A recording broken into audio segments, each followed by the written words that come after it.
So welcome to Geog Live. Welcome to wherever you are in the UK or in the world. There are certainly some international people here today, I believe. It's a really warm welcome from the Geographical Association and the Early Years and Primary Phase Committee.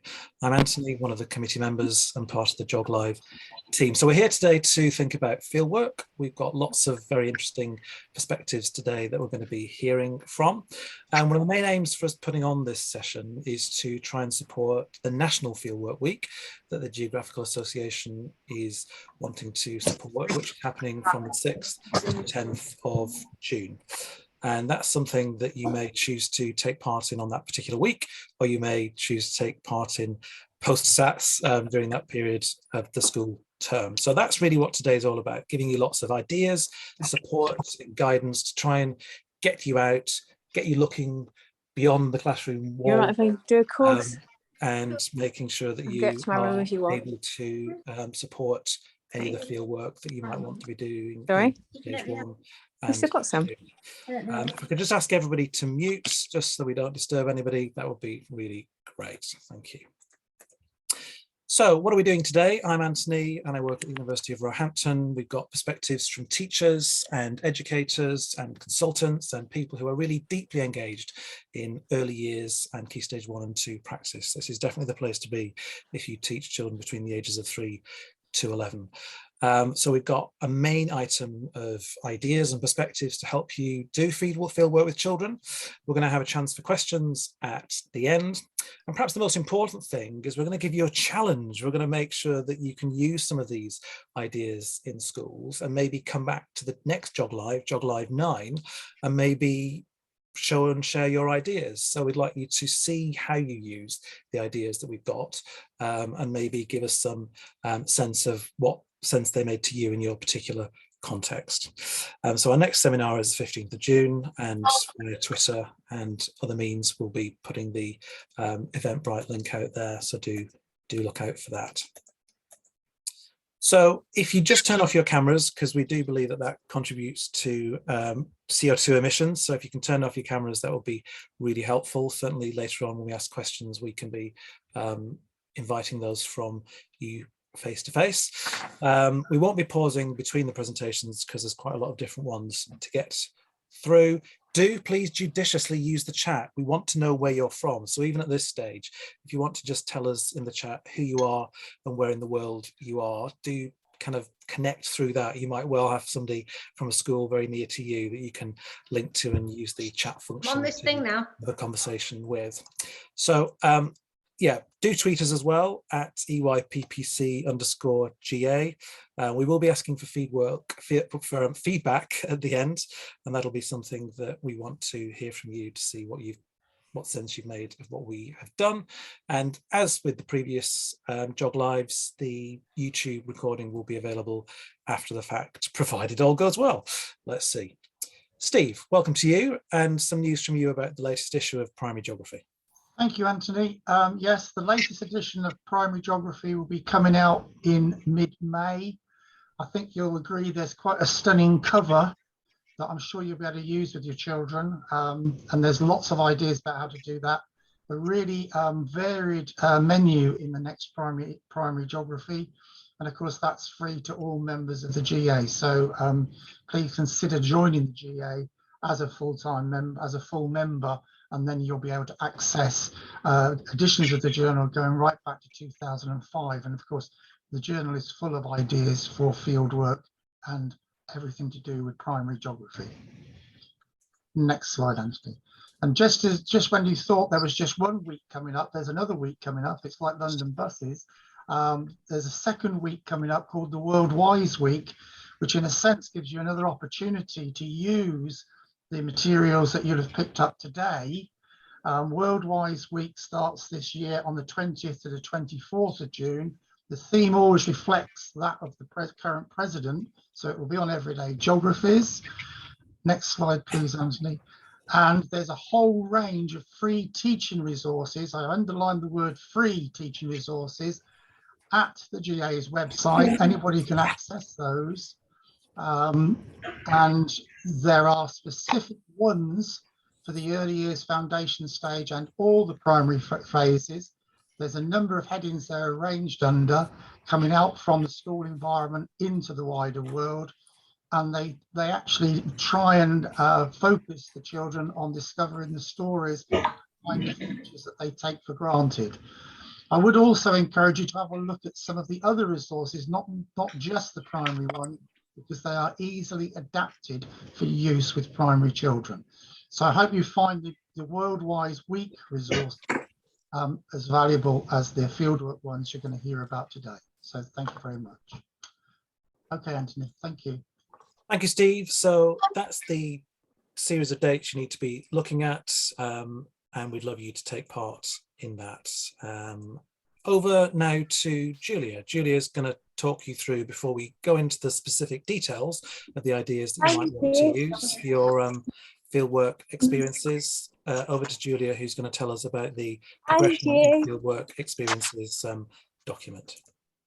Hi, good afternoon, everybody. It's lovely to see so many of you here today, so many people interested in fieldwork and encouraging themselves and their colleagues to get children out looking at the world in their immediate locality. So you'll all know that Ian Friedland, HMI, wrote a very interesting blog in May. Amongst the other things he said was that fieldwork is vital to geographical practice, and that's certainly something that I and the rest of the early years and primary committee of the Geographical Association believe. Why is fieldwork so important? Well, it's real life, it's memorable, it helps children make sense of things in the sense that otherwise geographical abstract concepts can be made concrete. It offers opportunities for children to undertake inquiries which have real purposes, real audiences and real outcomes. And of course, it's fun. Children really like getting out and doing things. Next slide, please, Anthony. So what I'm going to talk about is an article that, if you're a member of the Geographical Association, you will have seen this.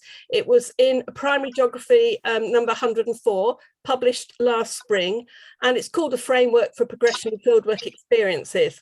It's true that my name is on it as the author, but in fact, many people contributed to creating this fieldwork, this framework for fieldwork experiences, including quite several of the people who are speaking tonight. So it's about progression from the early years through to Key Stage 1, Lower Key Stage 2 and Upper Key Stage 2. The national curriculum doesn't give us a huge amount of support with the detail of that. So between us, we set about trying to produce a document that would help with that. Next slide, please, Anthony.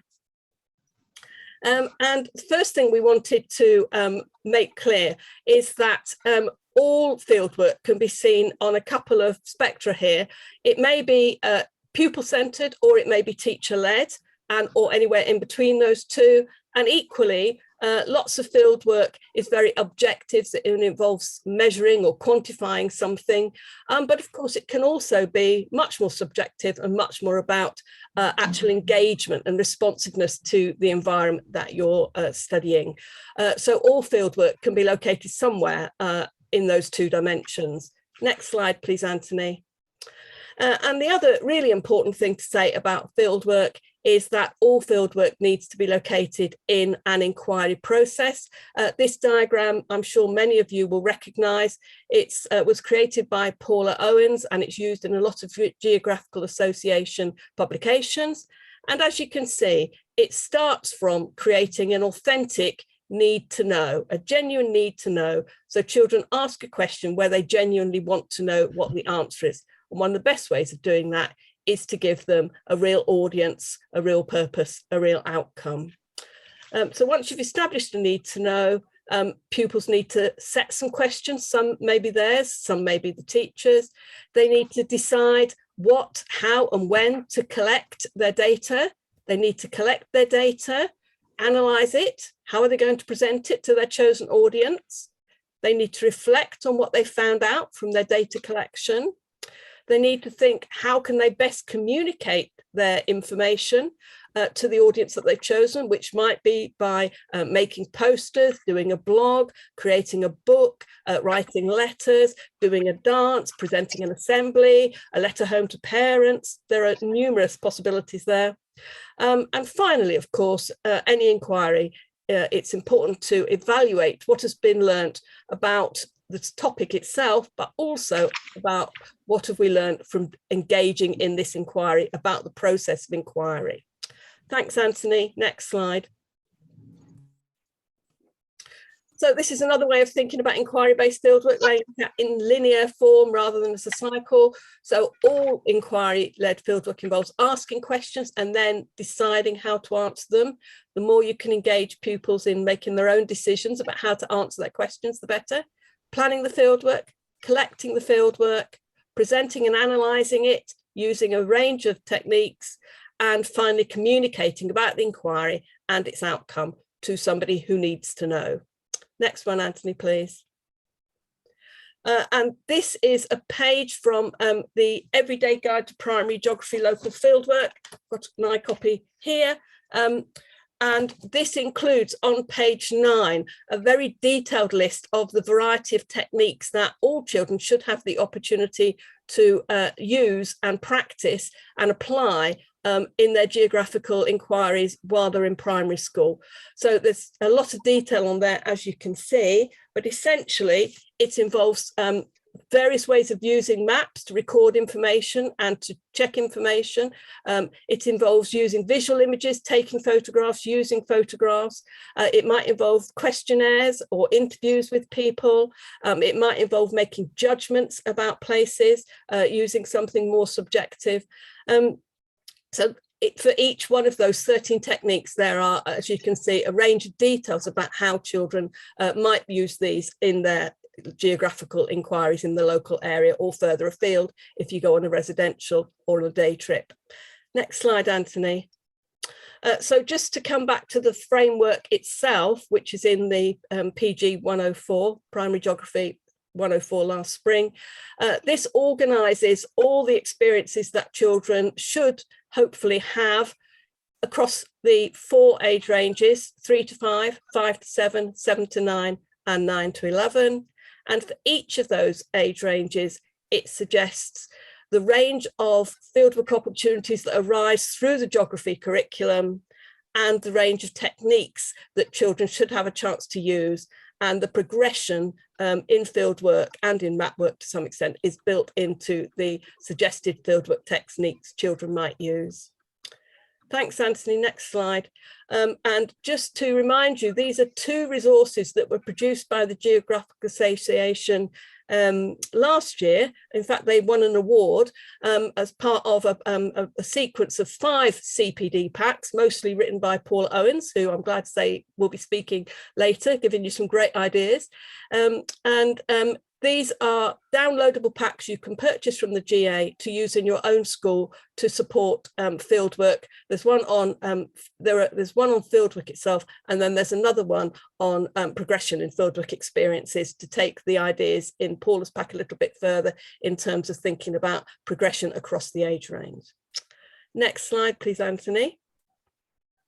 And now I'm going to pass over to, well, I'll pass back to you, Anthony, and you can pass on to Sharon. Thank you, everybody. I hope that was helpful. Julia, thank you. Really, really inspiring thoughts there as a kind of helicopter overview to start us off. And welcome to you if you just joined us. I know some of you have joined us a little bit late. I hope the connection's not been too tricky. So Sharon, I'd like to welcome you. Welcome to the session. Sharon, over to you. Thank you very much, Anthony. A fieldwork space is composed of a multiplicity of things in relationship, and I'll refer to these as the more than human. So these include, as you can see in the photos, plants and animals and rocks and weather and materials, atmospheres, imaginings and memories. I believe fieldwork spaces can be viewed as full of wonder and potential and enchantment for our children to explore. So these fieldwork spaces have much to teach us, if only we are willing to pay attention and engage with more than human invitations of place. So a key skill to nurture in our children is therefore observation. Here I'm suggesting a relational approach to geographical fieldwork, where we learn with rather than about the world, respecting different ways of knowing and doing. So this is about cultivating spaces to nurture children's relations with the world through immersion, attunement to local places and sensory exploration. This is affective and emotional geography that considers connection, belonging, reciprocal relations, and sense of being with places. This kind of fieldwork enriches, enhances, and deepens the national curriculum fieldwork requirements of observation and curiosity. Engaging with more than human dimensions encourages lively, spirited geographical explorations. Thank you, Anthony. So here are several examples from practice of how you might do this. So children might identify the invitations of place. So from the photograph here, one child considers the invitations of a woodland to explore, to have fun, lots, to create new dens, to discover new scents, to enjoy the wildlife and nature, and they end up thanking the woodland. So these can be used to decorate the fieldwork space or shared in places on storylines, as you can see here, strung across the woodland. In primary geography, my colleague Helen Clark and I share a scaffold that children and/or teachers can use to support these relational explorations. So children might consider the call of a place, the smell, the sound, the sight, the touch, the colour, the push and the pull. I'd love it if you tried some of those out. Thank you, Anthony. So finally, exploring activities, movements and routes in fieldwork spaces is another geographical learning activity to foster children's inquiry and fieldwork skills. So what's happening in this place? What's going on in this space? What might you have otherwise overlooked? So children can map routes and tracks of birds and mini beasts and people and leaves in the breeze. And here we have two examples. One of a child noting the pathway of a seagull and the other the route of a dog. So more information can be found again in Primary Geography Journal, and we'd love to see some of your examples. Thank you very much, Anthony.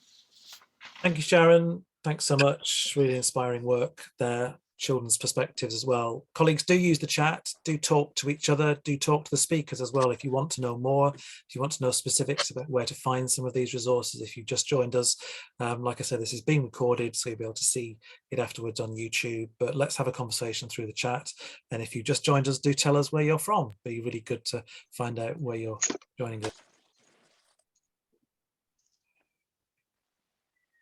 Sorry about that. We'll move on to Helen Robinson. Helen, welcome. Thank you. So I'm Helen and I have the privilege of leading fieldwork in the New Forest National Park. So I work with all sorts of ages and all sorts of groups who are familiar or unfamiliar with the landscape. So I wanted to think about today about what happens when you take a group into an open landscape or a shared space. And it might not be a national park, it might be a coastal environment with a beach and everyone's using it. It might be a local park, or it might be a patch of common land. But when you take that group into that space, it can sometimes for the teachers feel daunting. I'm like, oh, where's the path? Do I have to stick to this path here? Or is there a fence? Are they going to run off? And, you know, I've got some other photos here as well. You know, sometimes we look at something and going, well, is that path the path? That's the one, Anthony, thank you. Do I need a leader to show me way around this space? Am I allowed to explore? And even sometimes looking at an OS map of the forest, you might find something that's a path that isn't. It's actually a woodland glade where the forest has been cut recently and so on. But it actually leads us to questions about who makes the paths on the open landscapes. Many of ours aren't actually footpaths, but they're what we call pony tracks. They're the familiar ponies have taken over a series of years, or you know, a path might actually be a glade which has been created by felling of trees for the management of the woodland. So the answer to my question is no, not always. You don't have to stick to that path, but I'd recommend that you take time in your fieldwork to make sure you understand the landscape that you're in, the changing of the seasons and rarities and what's special about that landscape. Often the groups that we meet are in very unfamiliar territory. They've come from inner city Southampton and have never even been to the shopping centre in the middle of the town or the park in the middle of the town. They've spent a lot of time in their very localised environments. So we want to make sure that groups coming to us can can get away from that emotionally unsafe feeling when they get off the coach. And, you know, we worry about their behavior either becoming very, very closed and the activities that we offer, or they can sometimes become really raucous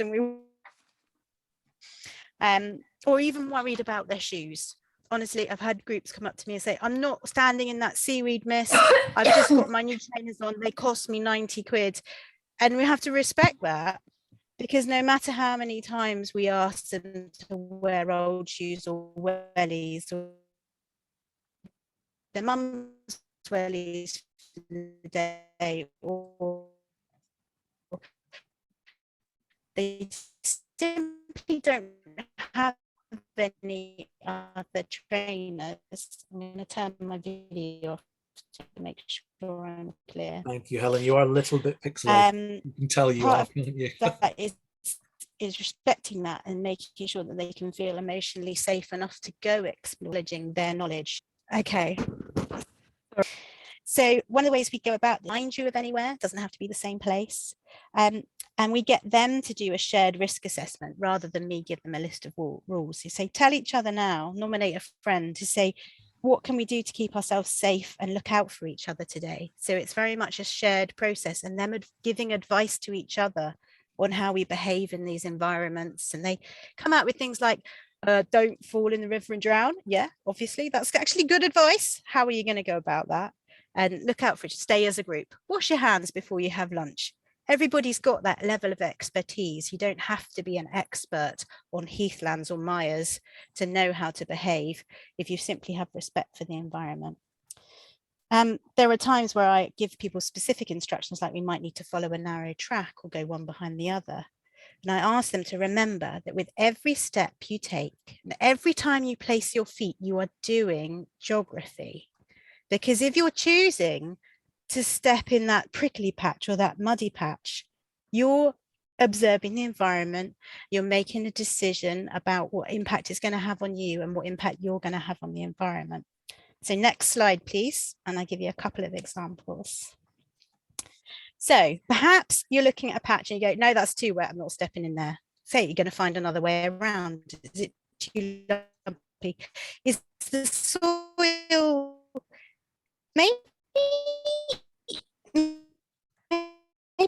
you're collecting some pebbles and that's moss or reeds, and I can tell them that the deer habitat than normal grass, and we can navigate our way around. Perhaps you're playing hide and seek and you've decided not to hide in the gorse bush because it was too prickly. That's you've used your observation and you're learning knowledge about that environment. Or we use the phrase dark is deep. So if we're going in the water purposefully with our wellies, we say, if you can see what you're standing on, it's fine. But if it's dark and you can't see what you're standing on, don't step there. And they give them a little bit of specific knowledge that New Forest rivers have got these deep pools as well as shallow riffles and eddies where you can step in and indeed get a very soggy sock.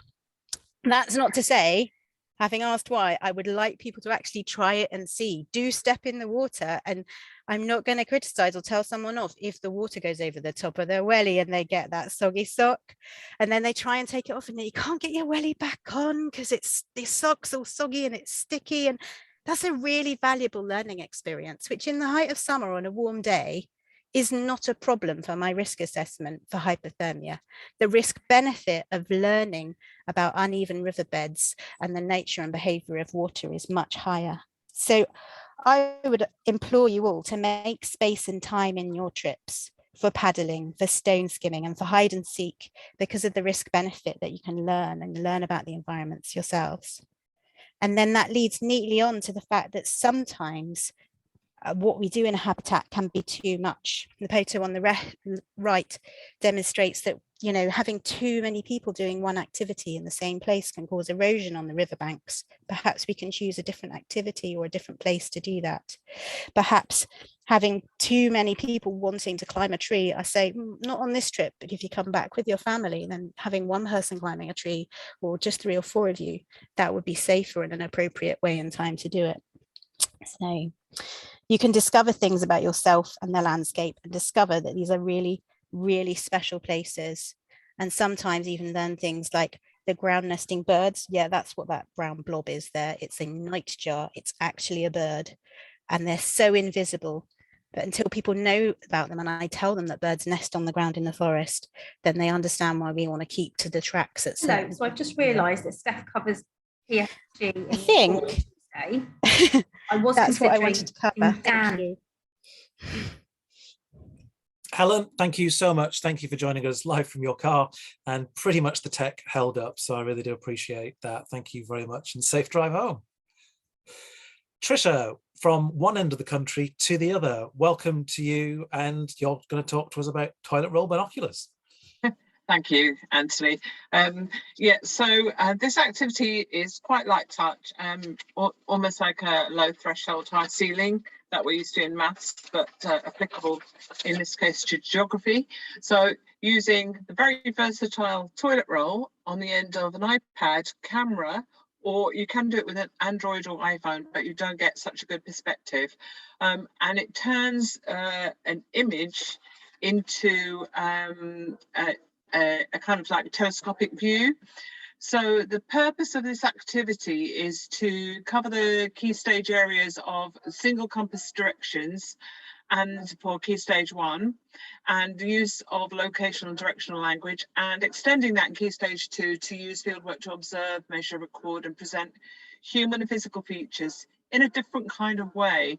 So what the children do is, having sort of explored compass directions in either maths, ICT and geography, utilise these and extend them with language such as near, far, left to right, back, front, up, down, and get them to think about a view of the landscape. And if you have any time to go through this in art, you can teach them about rules of thirds and golden ratio, but you don't have to. It just does make for a better picture. You need to brief them about not taking a view which has something blocking the whole of the rest of the perspective of the picture, because what you do want is you want things that are in the back and things that are in the front, or things that are at the bottom and at the top, so they can utilize that language. Next slide, please, Anthony. Okay, so there's this will be available afterwards as part of the recording. So I've got a list of materials here. This is a comprehensive list, but really what you need is your photographic device, so that's your iPad or tablet, your toilet roll, some sellotape and masking tape to adhere it to the cardboard toilet roll to the back of the camera, and then a paper and pencil for when you come back into the classroom.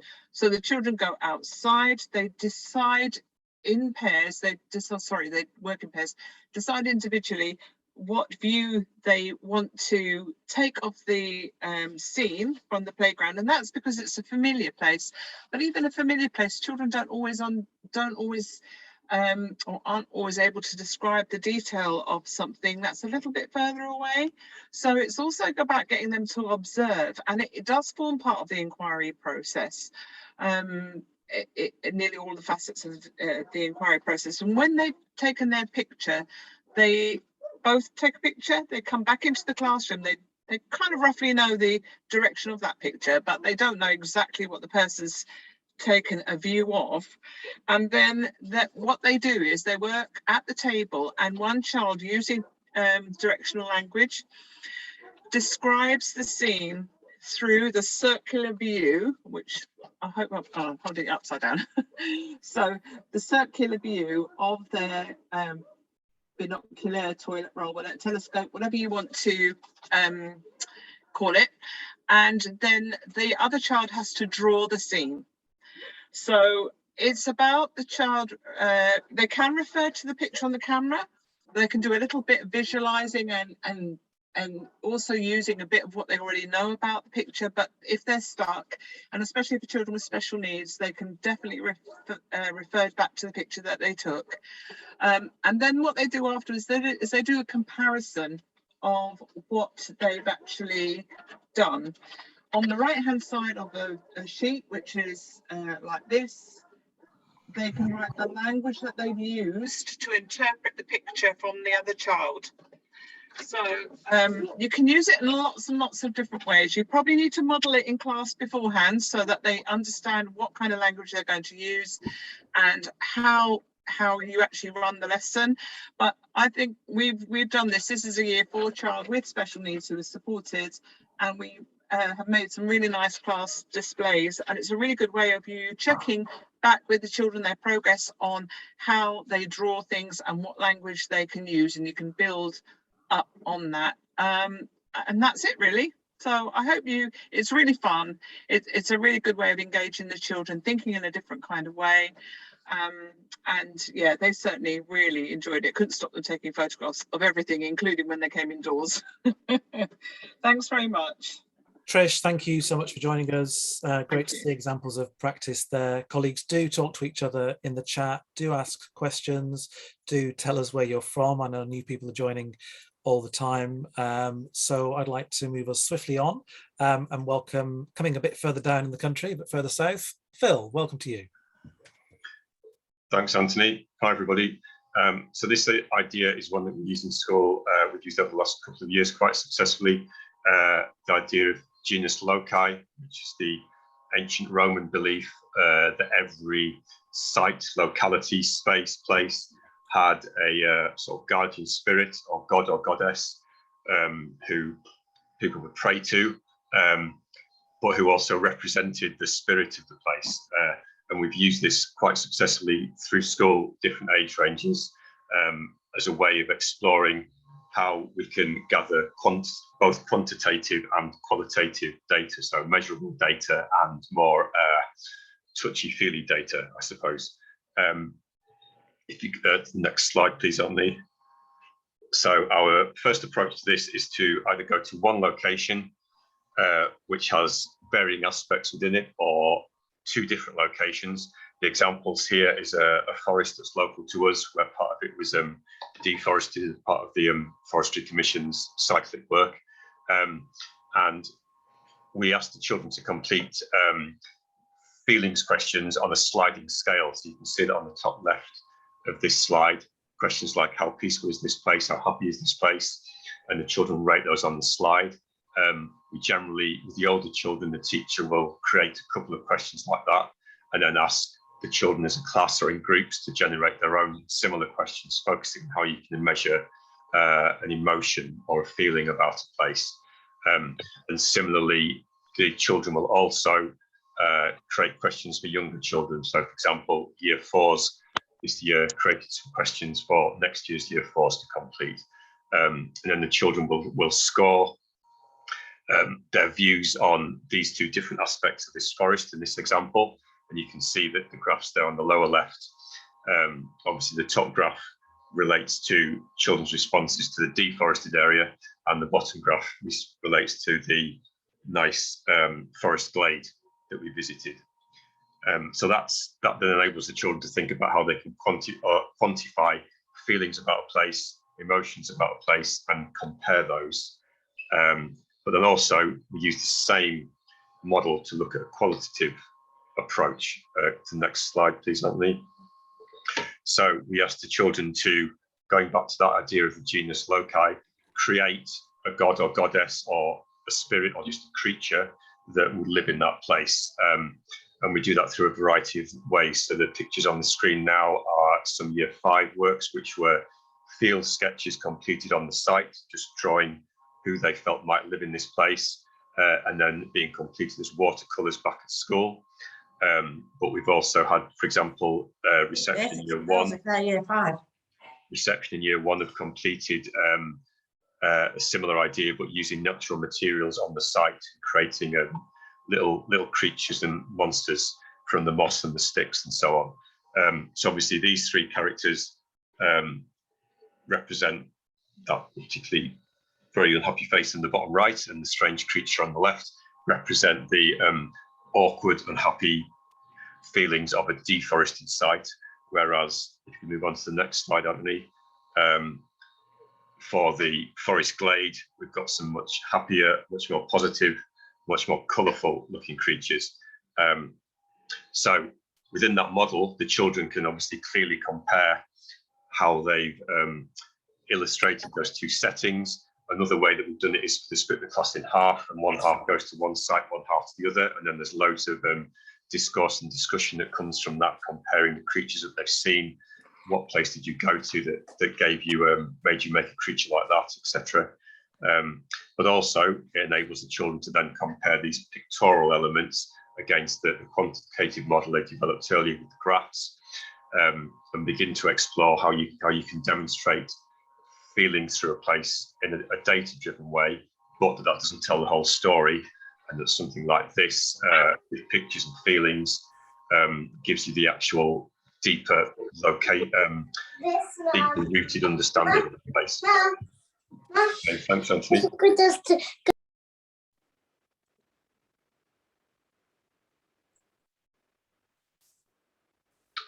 And that's all. Thank you, Anthony.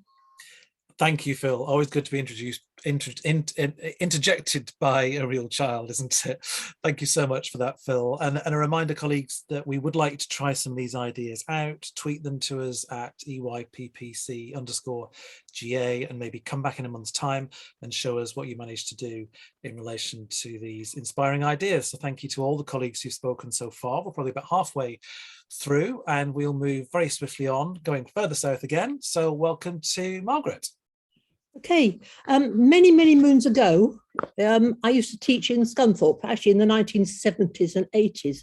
The town of Scunthorpe grew out of 5 villages when iron ore was discovered in the 19th century. Then in 1973,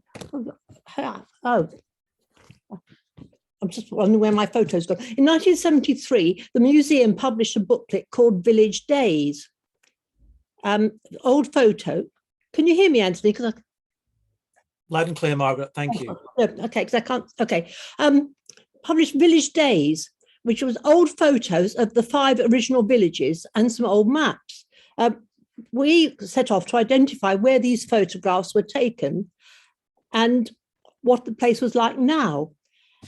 This activity was a development of that, which can be adapted to any place, any school, any location, and any age group. I've transferred the idea to Exmouth, where I live, and the first task was to select a landmark. It could be a building, a church, or I chose the clock tower, which is on the seafront, and I collected some old photographs of the clock tower.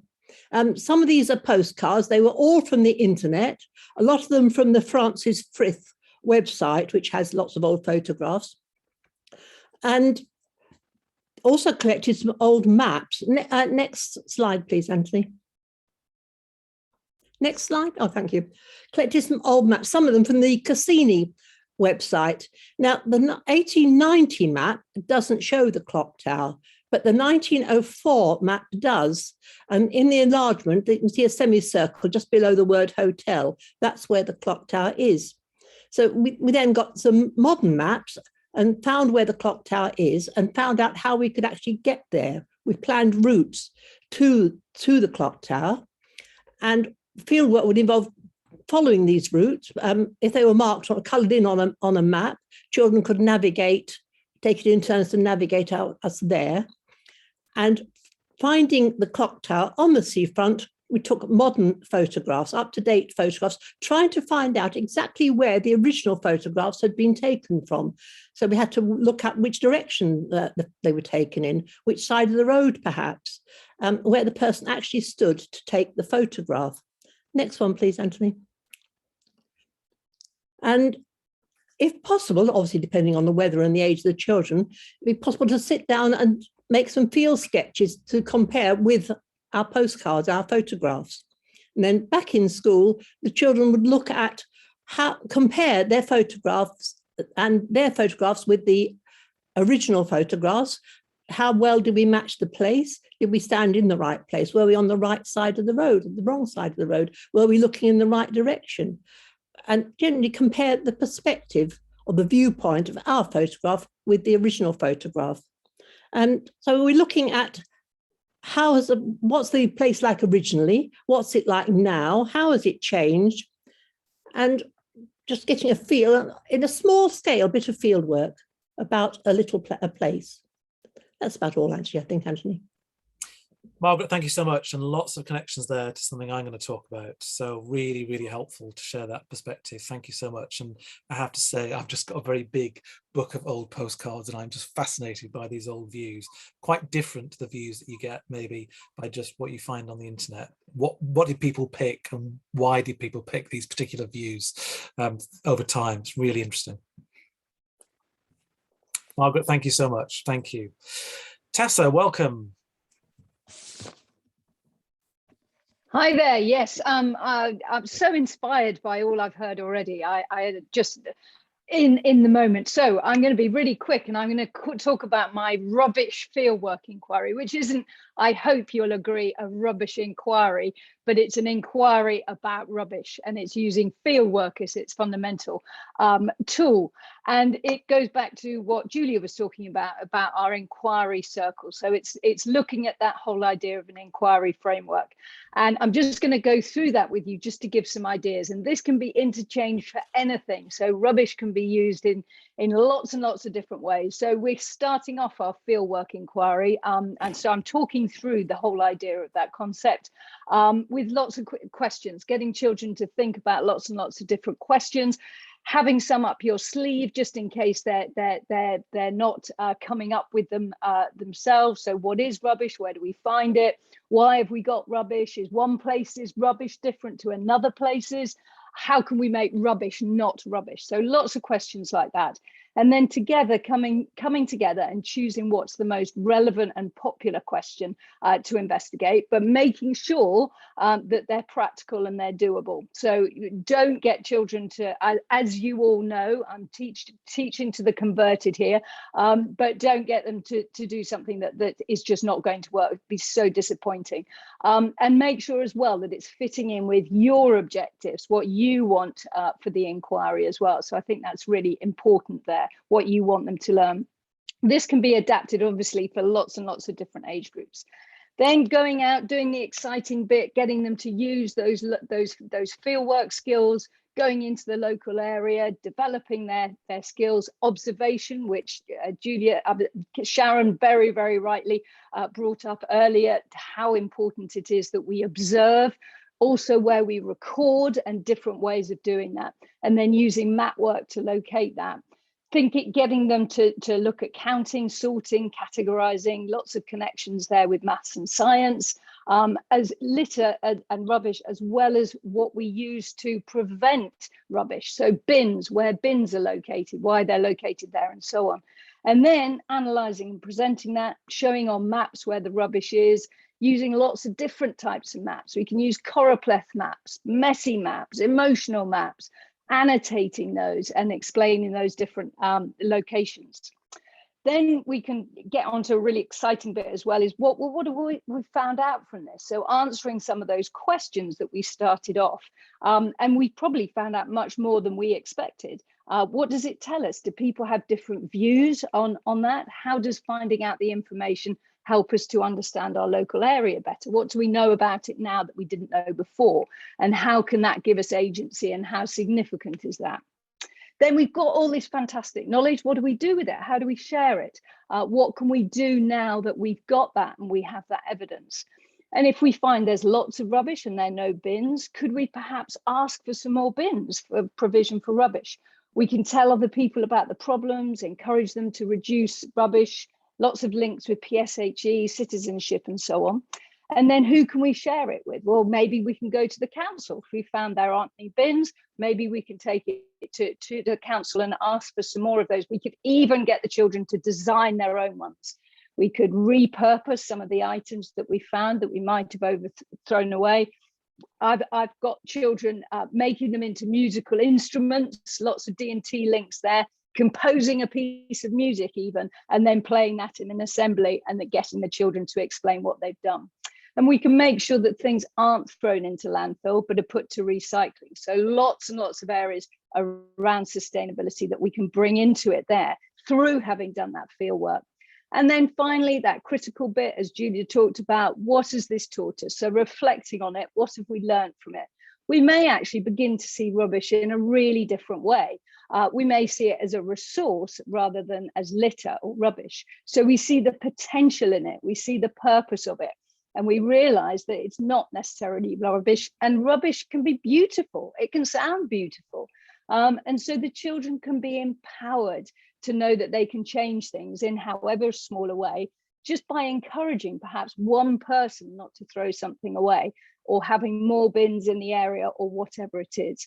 And that leads us on to so many more questions about our perceptions, about what we think about our local area, how we can improve it, how we can maintain it, and so on. So what else do we want to explore, and what else do we want to examine? And it brings us back full circle to the start of our inquiry, and starting to answer some of those questions, and probably ending up with more questions than actually we've answered. And that is a fantastic thing about fieldwork, that we can just keep on doing it.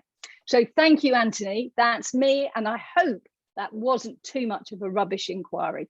Thank you so much, Tessa. And I do know that Not we at all. have a chance for questions at the end, but I do need to ask you one thing, because people will be buzzing in the chat wanting to know choropleth maps. You've got to tell us. Give us a Oh, hint. I'm so sorry. Choropleth maps using color. So the intensity of the color. So if you've got something, let's say you haven't got very many bins in a particular area, you do a light color.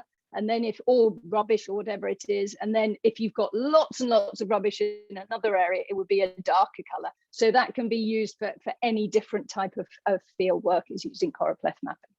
I hope that's right. Thank you so much. Comments in the still. chat if you've got any comments about that, colleagues. Any questions we can come to at the end. It'll be really good to continue the conversation with some of you.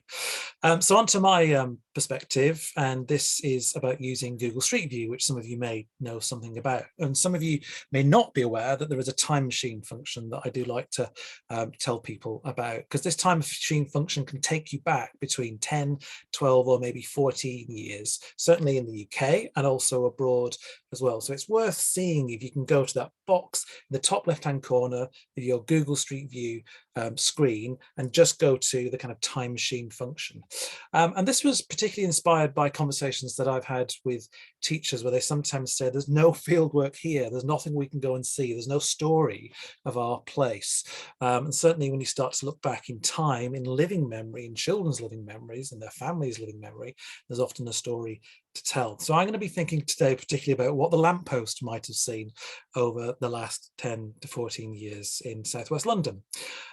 Because we could think of our landscapes near us as storyscapes. The fact that there have been changes in the human environment local to us. Taskscapes is an idea that Ingold came up with, the idea that there are certain jobs, there are certain workplaces that there are near to you, and you could talk to children about those. So we want to be thinking about change over quite a short period of time, improvements, things getting better, things getting worse. And certainly Margaret talked about this in the connections that she made. Who makes these decisions? Who have these areas been changed for? Have they been changed for me and you and our class, or have they been changed for other people? So the idea that I'm going to give you is one very, very quick one that I found in a kind of landmark redevelopment in southwest London in the borough of Wandsworth. And this is where a brownfield site, a site that was derelict, a site that was falling into disrepair, was completely wiped, and a new idea was brought into it, and a kind of complete change of use came about. And certainly in urban areas, you often find these where you get brand new perspectives brought because of the new land use there. And there are lots of layers to these locations that we need to kind of tap into, and certainly using Google Street View time machine function, as you can see there, can give us that perspective.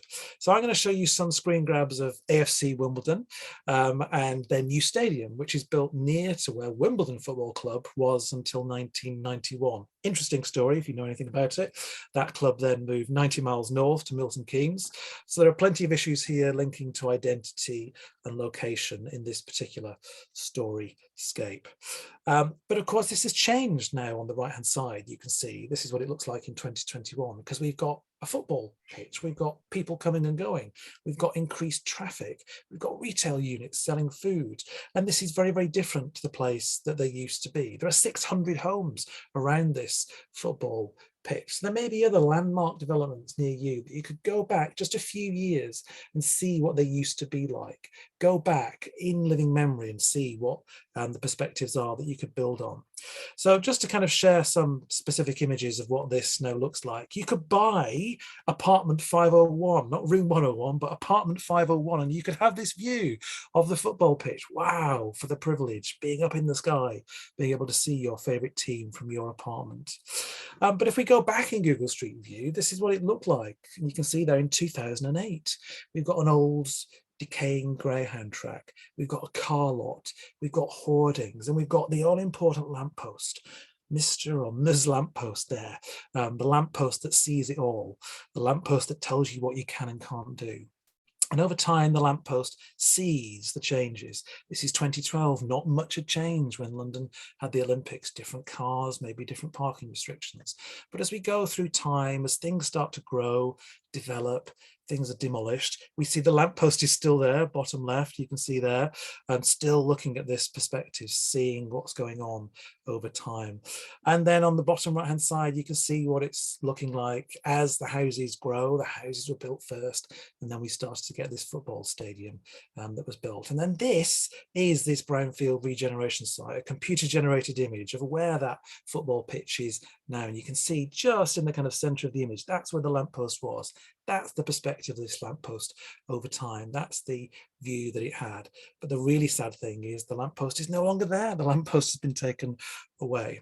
So Google Street View and change over time, really encourage you to look into that based on your particular case studies in your particular area, and certainly comparing and contrasting to other capital cities, maybe in the UK. Look at Edinburgh, look at Dublin, look at Cardiff, Belfast, and look at Cardiff as well.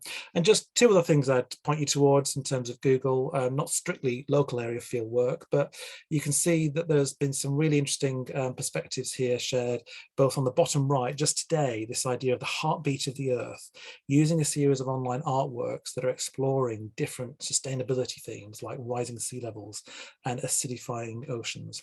And certainly for World Earth Day, which happened last week, you can see there that there's some other perspectives there, and the link is there at the top, so it's just hidden for me. So that's all from me, and I will pass on very, very shortly and sharply to local wonders from Dr. Paula Owens. Welcome, Paula. Thanks very much, Anthony, and thank you for the wonderful presentation so far. I'm just going to talk very briefly about the idea of local wonders and how we can bring some of the wonderful ideas that you've heard about this afternoon to life through a context in your local environment. And I think sometimes when we do fieldwork, it's really hard to know where you're going to go and why you're going to go there, and choosing the locations can be particularly difficult. So the idea of wonder helps us to identify places in the environment that we can perhaps latch onto, or taking a very simple idea such as just to walk up your local street, it can encourage us just to look for the wonder in the everyday. So this particular example comes from some fieldwork that I was lucky enough to be invited to do with Rich Hatwood School, Gresford, All Saints in North Wales. And I'd done some CPD with the teachers, and they wanted an idea for a whole school development activity so that all the classes could get involved and launch some exciting fieldwork. So we came up with the idea of choosing some wonders in the local area, looking at the map and having a think about where we might go and why. And the idea was that each class would have their own local wonder to explore and wonder about. And of course, wonder means not just being surprised, but being able to ask really interesting questions and really think deeply about what that place is like and why. And I'm just going to go on to the next slide, please, Anthony. So first of all, we set out by identifying where these wonders were on the map, and we used local knowledge to help choose these places. We also thought about the development of the children, and we had years R in the nursery got involved too. Years R and 1 stayed close to home near the school, and year 5 and 6s were wandering further afield because they could walk further. So that's quite an important thing to take into account. But the children were involved in this too, so they had a say in, you know, where we were going to go. And this took some preschool and pre-planning in a sense, because the children had to think about what a wonder meant to them and what places were eligible and why they were eligible. So there was quite a lot of preparatory work that you could build into this. I mean, conversely, you could just go out and look for some wonders, but you could just really think deeply about where you're going and why. And I've just got some examples here once with the activities and the areas have been chosen. Of course, the children did their own risk assessments before they went out. They thought about where they were going. They looked at it using tools such as Anthony's just outlined through Street View, about the dangers they might encounter and how they were going to cope with them. And then we went out and gathered different kinds of data. And of course, Julia's progression document will be fantastic in helping you identify what kind of techniques you might use to do this. So here in this slide, you can see we've got some year R's and some year ones on the left. They went to the local church and they were collecting sensory data. And the thing that's exciting about having a place adopted as a class or year group wonder is that you can revisit it during the year. You can see it in different seasons. You can see how it changes. And then the following year group can go back to it. So you can augment your teaching ideas year on year and kind of build a bank of resources. It doesn't have to stay the same. It doesn't have to be static, but it just gives you that anchor point, that sense of something that you can feel confident you can return to and investigate and document change as well. So year 3, for example, took the local village pond, and here we see them, they've done some sensory gathering of data and asking their own inquiry questions. And the children wrote their own definitions as well of what a wonder meant to them and what they'd found that was so wonderful on their walk. We also use some critical thinking. So we've got some year 5s who had been gathering data about these wonders of the ancient yews and the churchyard grounds, because that was their location. And they looked at the map that they'd found that was quite old, and they looked at the maps they'd made and they compared them and found they didn't quite match up. So they updated the map for their own benefit. So they were being critical and looking at old and new data together. And here we've got some year 5, 6s as well, visiting the Flash, which is a huge lake that was used for recreational purposes. So the context that you use as your lens to view the place can be really critical too. So I hope you have fun identifying local wonders in your environment. It works for urban and rural environments. Thank you very much. Paula, inspiring stuff. Thank you very, very much. Thank you to all the speakers so far. Do continue to converse through the chat. Do ask questions. We've got a couple more speakers before we finish. Some of you may be needing to go, but do stay with us. I'm going to be putting the evaluation form in the chat very, very shortly. There will be some time for some brief questions at the end, but certainly the chat will be the best place to ask and hopefully get some questions answered. And I'll be coming to some colleagues to be looking through the chat to see what the best questions were that we can just reflect on at the end. So without further ado, on to John. John, welcome. Thanks, Anthony.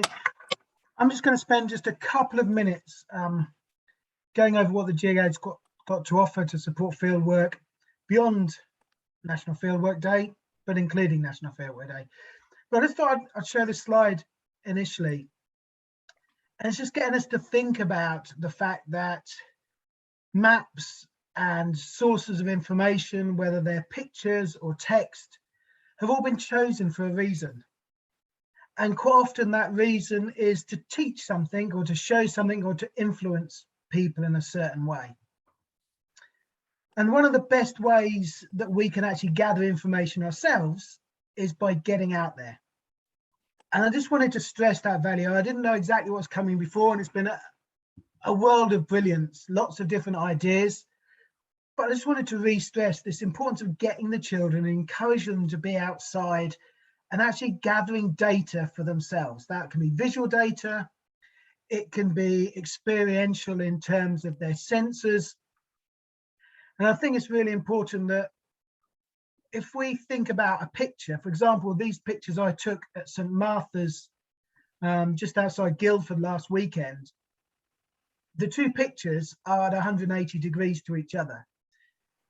And I think that's important as to what's at the other 90 degrees. What if you only saw one of these photographs? If you stand there in person, the chances are you're going to revolve around and take in the view, but also take in the church.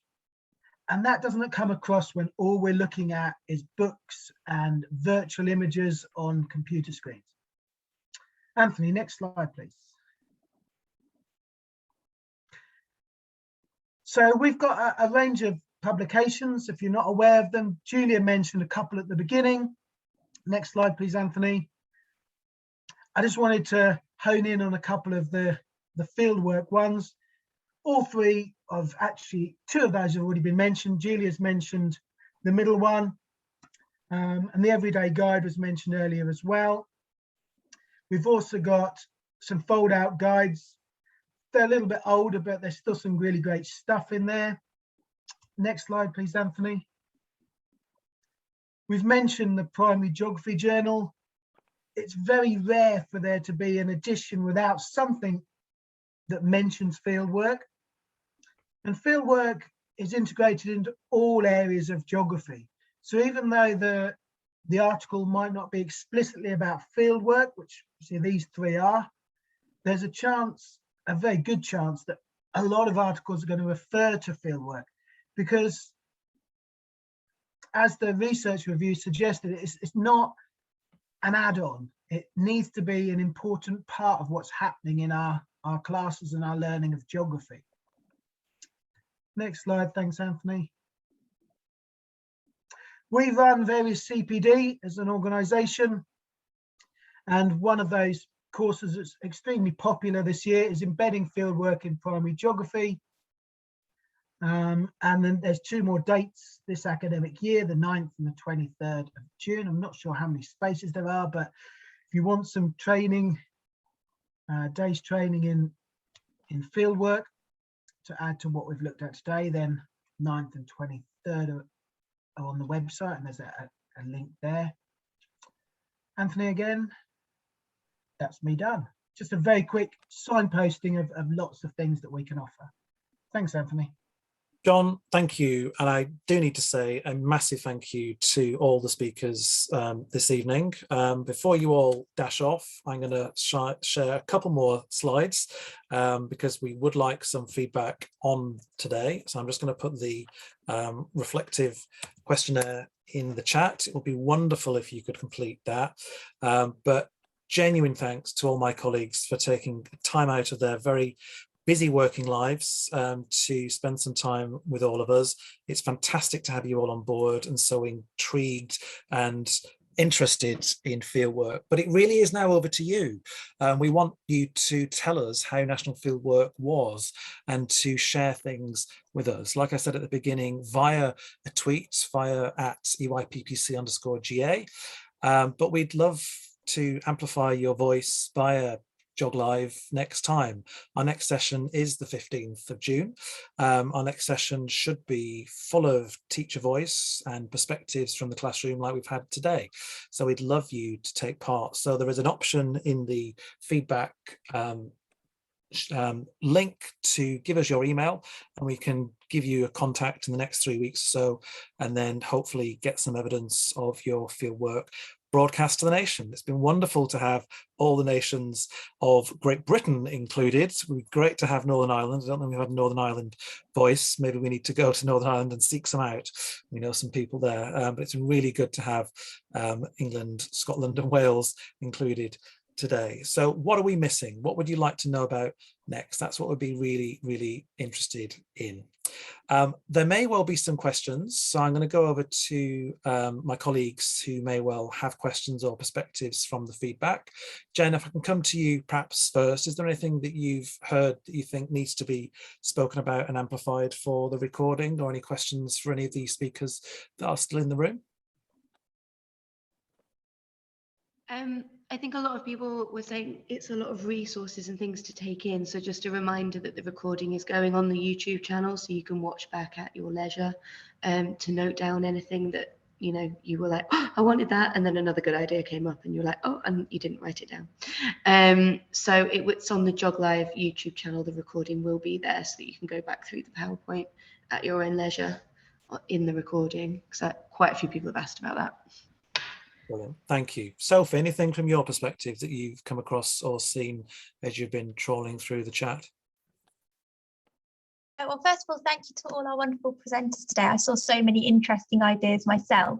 I have noticed one question from Sarah. She's asked, how often, ideally, would you carry out field work? So I was just wondering if the panel had any ideas or suggestions. Great question. Thank you, Sophie. Anybody like to take that on, have a perspective? Well, I'd say every term, if possible, every geography topic, every term for some fieldwork might be in another subject. I see Paul is saying in the chat at least one major fieldwork a year, and I certainly agree with that. But I would say as often as possible. Nearly any topic in the primary geography curriculum lends itself to fieldwork in the school grounds or immediate locality. Julia, and just to interject there, you're a really good person, and I know I've been in your training, and you say it's important every session that you do to try and get an outside perspective, to try and do some field work. So have you got any kind of basic things that teachers could do kind of off the top of your head that you would always say are must wins, must do's? First thing is to just literally walk around the streets immediately by your school and see what the potential is. We do have an audit sheet for doing that, which is very widely available on the GA website. It's called Auditing Your Local Area for Geography. We have a similar one for auditing your school grounds for local geography. So those would be the first two things I would say. The next thing would be to look at a map, preferably Digimap, but there are other maps available because that may give you ideas as well. And just put on your geographical lenses when you're looking at the world. We say all the time, don't we, geography is absolutely everywhere. And it's true, geography is absolutely everywhere, if only we see it. Thank you, Julia. I know I've got an environmental index that is in one of the journals, and if anybody's interested in that, then I can certainly put that in an email to you. So I've just put on my email in the chat if anybody's interested in that. Anybody else got any other perspectives from the collected wisdom that we've got here that they'd like to add to that question?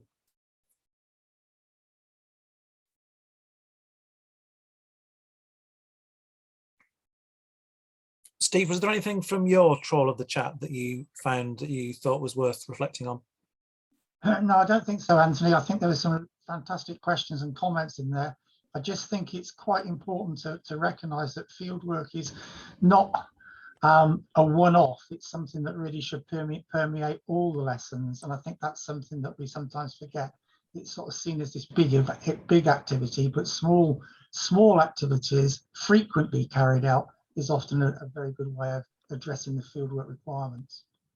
Thank you. I think that's really important. And I certainly felt through Julia's perspective from when she spoke originally, and then through how it was built on through Phil's perspective, the idea of data shouldn't be this kind of big trawl. It shouldn't be lots and lots of data. It could be quite small, quite discrete. It can be quantitative, but it could also be qualitative. It can be feelings, thoughts, the affective domain that many colleagues have written about. Thank you. Can I suggest one last thing, Anthony? Please. Oh, just forgot. Somebody's put it, I think, in the chat, but it's a really important point.